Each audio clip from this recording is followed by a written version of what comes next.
Welcome back again to the channel. It's still your one and only Mami Ik here. So today, guys, I have an important video to share with you all. We all know what have been going back and forth between the IMF and Ghana. IMF have been asking Ghana government, to, decrease Cedis and increase dollar because of the high cost of things. Because the Cedis right now is now beating dollar like without mercy. Now they are asking Ghana government that they should reduce the rates of which Cedis is now higher than dollar. But John Dramani Mahama said no, that he is not going to do that. That he doesn't want his economy, he doesn't want his country to be backward. And we know, and I shared some videos some days ago about how John Dramani Mahama and his cabinet have decided that no more dollar, like you can't use dollar for any transaction in Ghana. And that is what he is saying, and he's standing by it, that no more dollar transaction. If you want to buy properties in Ghana, you buy it in Cedis. If you want to do any transaction in Ghana, you do it in Cedis, because dollar is not their currency. They have their own currency, which is Cedis. So dollar isn't used for wouldn't be used for any transaction anymore in Ghana. So this time around, the IMF is still not backing off. They are still telling the Ghanaian government that they need to do something about their Cedis because it is affecting them.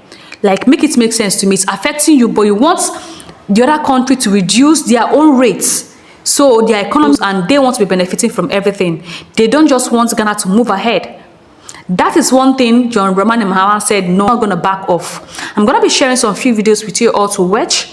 This video is going to give you an explanatory of what is currently going on between IMF and Ghana. And you guys know recently, even the IMF came to the Bank of Ghana to close it down, and it didn't happen. But let's watch this video together. So watching, don't forget to like the video, share the video, and also subscribe to the channel. So IMF is warning Ghana to keep their policy rate high. Ghana wanted to reduce their policy rate, but IMF is warning them that they should not cut their policy rate, even though inflation has gone down all the way from 54% to 14%. But Ghana is not listening to IMF. In fact, they voted to see if they can increase their policy rate or reduce it. And they voted and they reduced it by 8%. Can you believe this? So before it was 28%, and now it's 25%. So this is very good for Ghana. They're saying that Ghana is doing very well. Inflation has reduced, it has gone down. So why should they keep the policy rate higher? If the policy rate is high, it's become more expensive for banks to borrow money, and for them to cover this,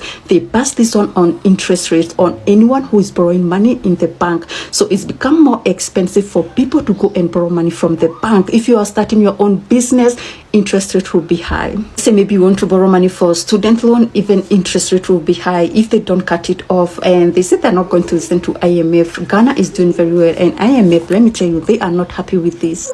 Indeed, it first started with the Ghana cedi. It was some sustained stability, and then we saw a record appreciation against the US dollar. We also saw the GDP expanding significantly in the first quarter of this year. Then we also heard about Fitch rating, saying that based on the conclusion of discussions or reaching more of a great improvement to their creditors, they are reviewing our credit rating status to a B- with a stable outlook. What if I told you that the moment Ghana's currency became the strongest in the world, instead of applause, it triggered a warning from the International Monetary Fund? That's exactly what happened. Ghana's cedi outperformed every other currency on the planet, even the US dollar, and almost immediately the IMF stepped in, accusing Ghana of manipulating its economy. Now pause and think about that. A stronger currency means cheaper imports, lower inflation, and relief for millions of ordinary Ghanaians. It's the kind of progress any country would celebrate. But instead of praise, Ghana got a lecture. The IMF claims the Bank of Ghana was pumping money into the market to artificially strengthen the cedi. But here's the real question. Why is an African country's success suddenly a problem? Why should the IMF even care if Ghana's economy is stabilizing? I emphasize again, it is free to join my community. The stocks I share are also free. The techniques and... Why should the IMF even care if Ghana's economy is stabilizing? Former African Union Ambassador Dr. Arikana Chihombori Kwao put it bluntly. The IMF, the World Bank, all of them thrive on African nations failing. Their success depends on our failure. Harsh words. But look at Ghana and ask yourself if she was wrong. For decades, Africa has been told to reform, borrow, and tighten its belt under the IMF's supervision. Ghana followed that path. It borrowed. It endured tax hikes. It lived through inflation so bad that daily life became unbearable. Under former President Akufo-Addo, debt ballooned and the economy nearly collapsed. Ordinary citizens paid the price. This was the mess President John Mahama walked into when he took office late last year. A bleeding economy and a nation exhausted by years of austerity. His response? A dramatic reversal. In one bold move, his government scrapped the IMF-backed taxes that had been suffocating households, like the mobile money levy, VAT on vehicle insurance. Ghana's Cedis shocks the world. IMF warns as Ghana's currency beats the dollar. This isn't fiction. This is history in the making. In just a few dizzying months, an African currency has skyrocketed past the US dollar, crushing all predictions and upending the rules of global finance. But while Ghanaians start to celebrate, the International Monetary Fund steps in, not to applaud, but to warn. Why does an African nation's success make the West so uneasy? By the end of this story, you'll see why Ghana's rising star threatens far more than just currency tables. Is Africa expected to remain forever behind, just to keep Western institutions at ease? Let's take you into Accra's... What happens when the currency of a once debt-ridden African nation begins to rise spectacularly, beating even the US dollar? What happens when a country known more for IMF bailouts than fiscal miracles suddenly becomes the envy of emerging markets? You would expect applause. You would expect economic institutions to fly in and praise the country's turnaround, maybe even a congratulatory call from Washington. But that's not what happened to Ghana. Instead, the global financial system began to shudder. The same IMF that once held Ghana by the throat with austerity and debt conditions now accuses the nation of manipulating its success. Accusations, warnings, and veiled threats. The tone changed overnight. Ghana is a developing country and we still have weak institutions. Our elections are such that sometimes the government feels under great pressure to spend, to sort of win over the electorate. All the major competitive elections, we tend to overspend. And this results in wide fiscal deficits. So when you look at it from 1992 to 2016, the major election comes and then we destroy the fundamentals of the economy. The country had lost quite a bit of sort of policy credibility. So we were an economy in a considerable state of distress. It comes at a cost to the country, it comes at a cost to citizens, it comes at a cost to the private sector. Macro stability is like fresh air. You'd really value it when it disappears and you see all these costs. I am happy the IMF is coming back, but I'm very disappointed because anytime I see the IMF, I see our failure as a people.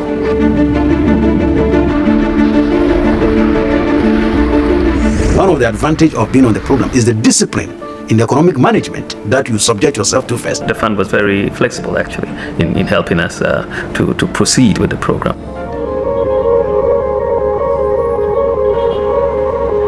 We realized that all the macroeconomic indicators were pointing in the right direction. Inflation was coming down, interest rates were coming down. The data showed evidence that we were getting back on track.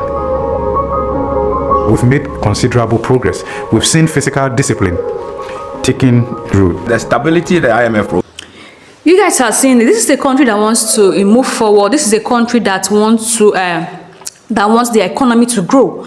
There are some countries that you see today, they are not even trying to make the economy grow. Instead, the Westerners are taking their resources from them. Of recent, Congo signed a law that America should come and be mining their resources. Like who does that? Ghana at the same time, you guys know how Ghana government closed every area that no more foreign people, no foreigners will come and invest in their gold. No foreigner will have access to their gold, that they want to be the one mining their gold and selling their gold at their own cost. This is a country that wants to develop. This is a country that wants to see that their people do not suffer. This is a country that wants to supersede every other African country. If a country wants to grow, what it starts from, it will start from the economy, it will start from reducing the cost of living, it will start from reducing the cost of housing, it will start from reducing the rates at which you convert dollar to their local currency. And that is what Ghana is doing. And they are actually doing amazing. Because when I saw this video, I was like, John Dramani Mahama is not backing off. This man really mean business. He really meant that he wants to take Ghana to a place that even the next president, whenever he's coming in, when he see the things he has done for the people of Ghana, he wouldn't want to back off. And that is what every president, every African president needs to attain. They need to attain that position of which they want to see their country grow, not they themselves growing. Just like back home in my country, Nigeria, all the world Lamborghini politicians, all they do is buy private jets for themselves, travel abroad. They don't care about the economy. They don't care if the economy is going down or moving up. Only what they care about is their self and their family. But John Dramani Mahama is so concerned about the economy, is so concerned about the people of Ghana. That is the reason why he decided to slash everything. That no more allowances for all those politicians, no more fuel allowances for them, no more this data allowances, no more subscription again, a lot of things. This is a country that whenever I hear about this country and their governments, I just say wow to Ghana. Because I usually say it here, in some years to come, the rate at which Ghana was, the economy is going to skyrocket, no African country can be able to beat them because they are working towards this. Guys, let me know your thoughts in the comment section. What do you think about this? Do you think Ghana should give IMF a chance? Or do you think they should still stand on their ground and say no to IMF, that they cannot reduce Cedis? They cannot allow dollar to be higher than Cedis. Who does? Who would want that? It is only a greedy leader and a self-centered leader that wants the dollar to be higher than their local currency so they can save in dollar and travel abroad and do all sort of things and buy properties abroad and transact with dollar in their country. But they have seen it that transacting with dollar in Ghana is a huge problem. It's making everything expensive. But since they cut down dollar and they increase Cedis, everything in Ghana is now balanced. The cost of things is now okay. And that is how it should be. I don't know if I'm really making sense here, because if this is how, what do you guys think? Do you think this is a good idea or a good decision for Ghana? Or do you think it's going to backfire? I want to know your thoughts in the comment section. Don't forget to like the video, share, and subscribe. A lot of you have been watching my videos. You don't subscribe. You want me to come and drag you from that bed to click on the subscribe button? Please click on the subscribe button, like this video, and share. See your one and only Mami here. One and only Mami of YouTube. Every other Mami here on this YouTube, you know what it is. Thank you for always watching my video. See you guys in the next one.